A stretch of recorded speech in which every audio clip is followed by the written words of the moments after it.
হঠাৎ করেই মাথা ব্যথা, এর সহজ সমাধান কি? হঠাৎ মাথা ব্যথা হলে আপনারা কিছু সহজ সমাধান গ্রহণ করতে পারেন।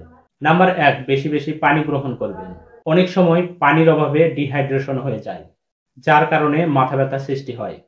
১ গ্লাস ঠান্ডা পানি গ্রহণ করবেন, মাথা ব্যথা অনেকটা কমে যাবে। নাম্বার ২, বিশ্রাম নিবেন। চোখ বন্ধ করে নীরব পরিবেশে বিশ্রাম নেওয়ার চেষ্টা করবেন। অতিরিক্ত আলো বা বাহিরের শব্দ মাথা ব্যথাকে বাড়িয়ে দিতে পারে, তাই সবসময় শান্ত এবং নীরব জায়গা পছন্দ করবেন। নাম্বার ৩, মাথা ম্যাসেজ করবেন। আঙ্গুল দিয়ে কপাল, কপালের চারপাশ এবং ঘাড়ের পাশ দিয়ে আপনারা ম্যাসেজ করবেন। এতে কি হবে? রক্ত সঞ্চালন দ্রুত হবে এবং আপনার মাথা ব্যথাও খুব দ্রুত সেরে যাবে। নাম্বার ৪, ঠান্ডা বা গরম সেঁক দিতে পারেন। মাথা ব্যথার ধরন এবং যন্ত্রণার কারণ অনুযায়ী আপনারা ঠান্ডা অথবা গরম সেঁক দিতে পারেন। আপনার যদি টেনশন জনিত কোনো ব্যথা হয়ে থাকে, সেক্ষেত্রে আপনারা ঠান্ডা